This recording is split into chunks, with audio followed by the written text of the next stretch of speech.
Let's move on to another rant, and that will be my rant about patch 3.1, quite briefly. Obviously, that patch was aimed, I think, at least I think it was 3.1, but whatever.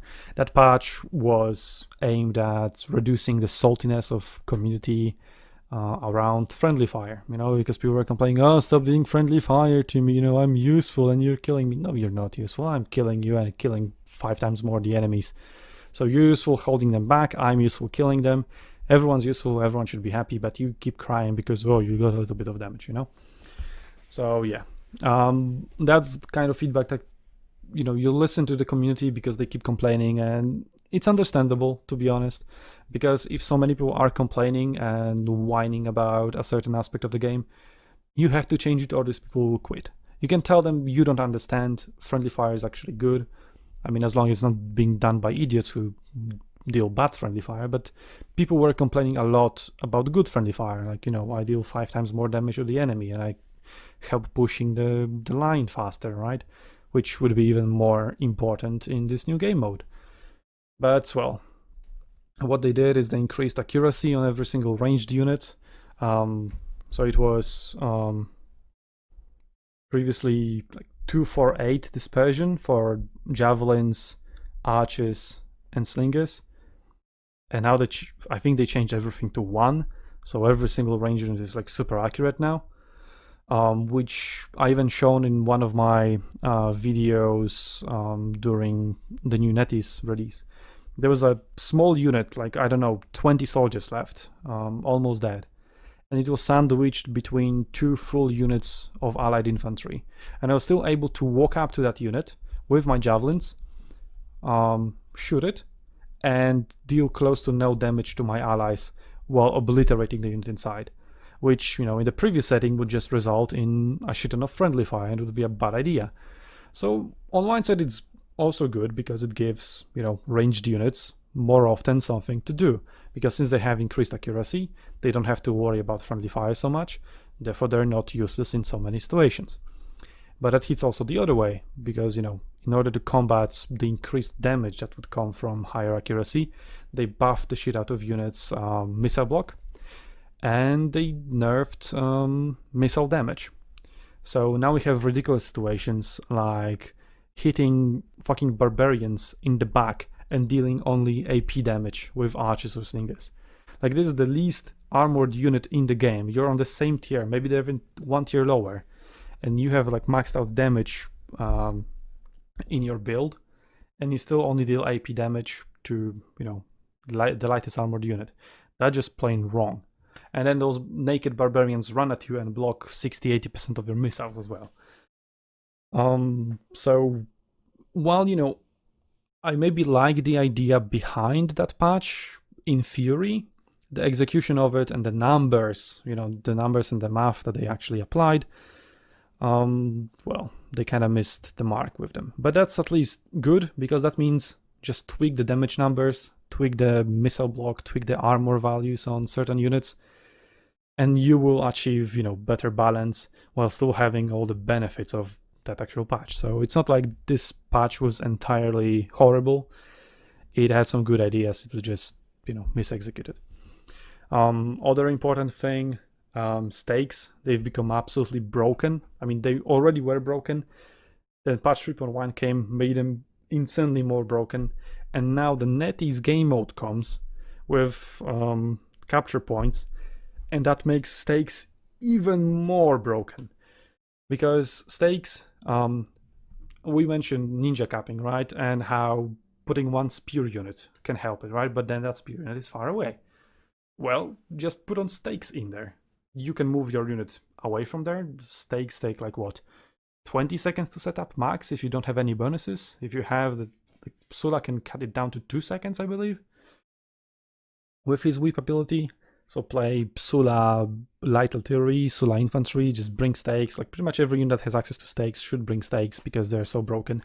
Just put them around the points, prevent any single ninja capture. And now we have healing zones where you just walk up. Oh, I put already my 6 stakes around 1 point. I'm just gonna go and heal and get my new sets of stakes, and I'll put them somewhere on the map again. And you can literally like go into Salernum and every single street after 5 minutes can be staked up. That's just straight up ridiculous. And it wouldn't be ridiculous if stakes dealt friendly fire, right? Because, okay, you're cacking the enemy team, but you're also cacking yourself. Fair enough trade. But they don't deal friendly fire, and they deal a ridiculous amount of damage. They take very long to destroy, and just pretty much every single thing about stakes is broken, and every single change that is about stakes that they introduce makes stakes even stronger and stronger and stronger, and me just more and more hopeless in that regard. But maybe CA will finally punch themselves in the head and realize what's going on and, bring stakes to something normal. I don't know.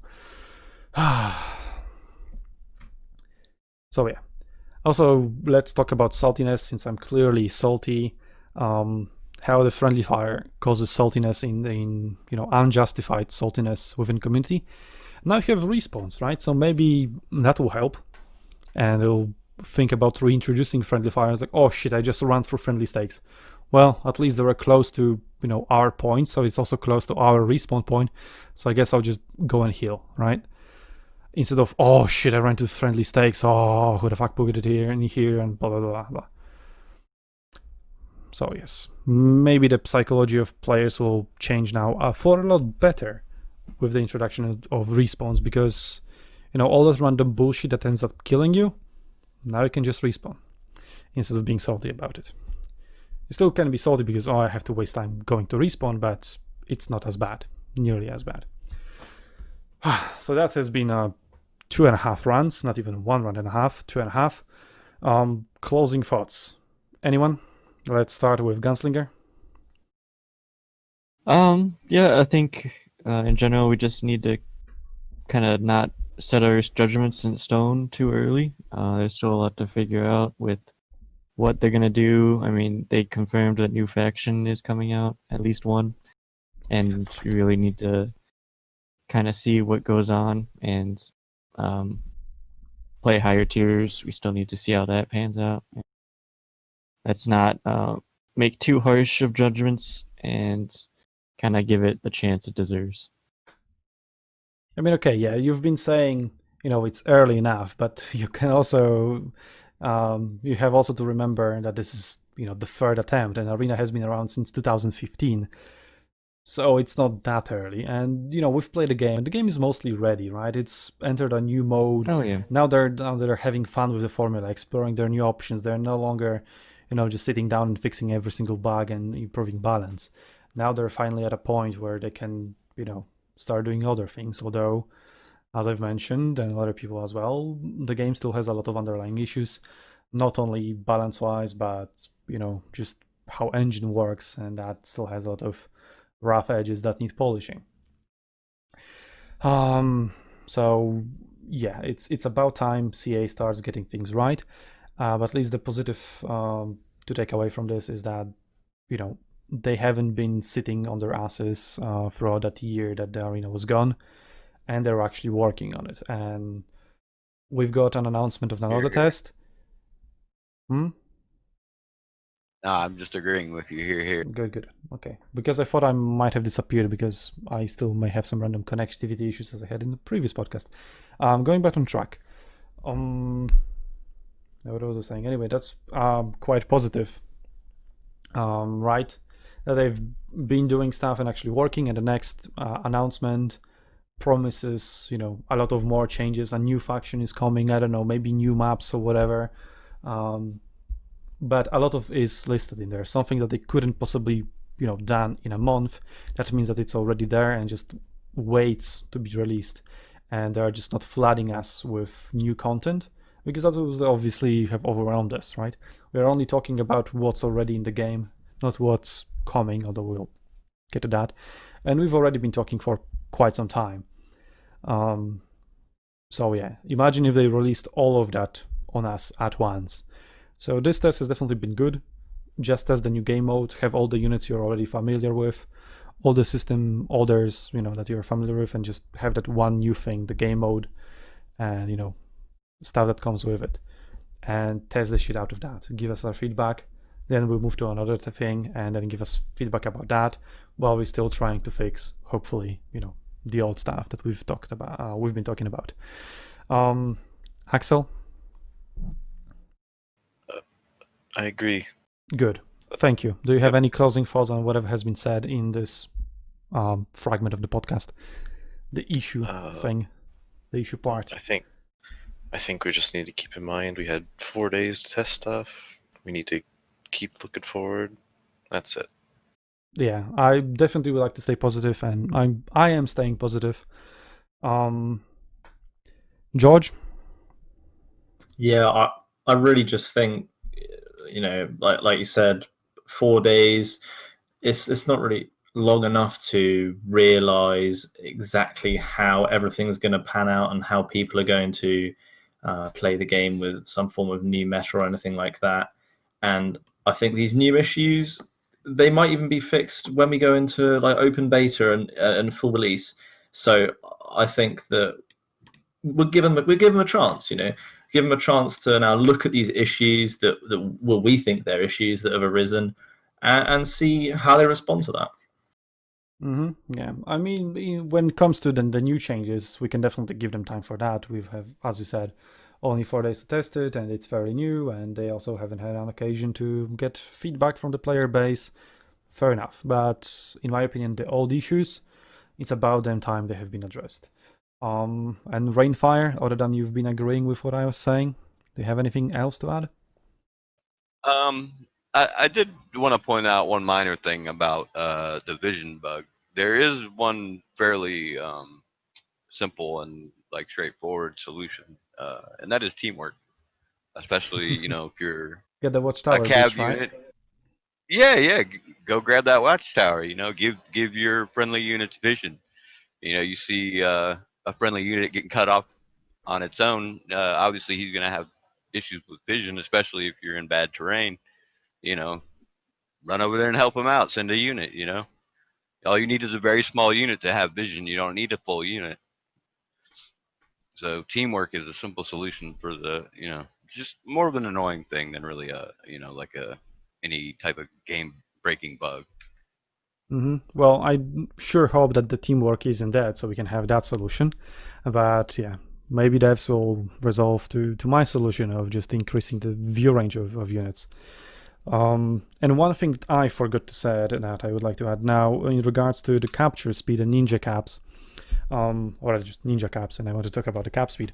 That's quite bizarre because from what I've noticed, again, I don't have hard data on it. I haven't actually spent time reviewing my footage with a stopper in hand. But from what I've noticed, the capture speed is not dependent on the amount of soldiers inside a capture zone as it was previously on Steam and Wargaming, where cavalry would cap much slower than a full unit of infantry because it was about how many models, how many soldiers you have inside a unit. Now it is about just the amount of units. So whether it is 3 units of cavalry, 3 units of archers, or 3 units of infantry, they will all cap at the same speed.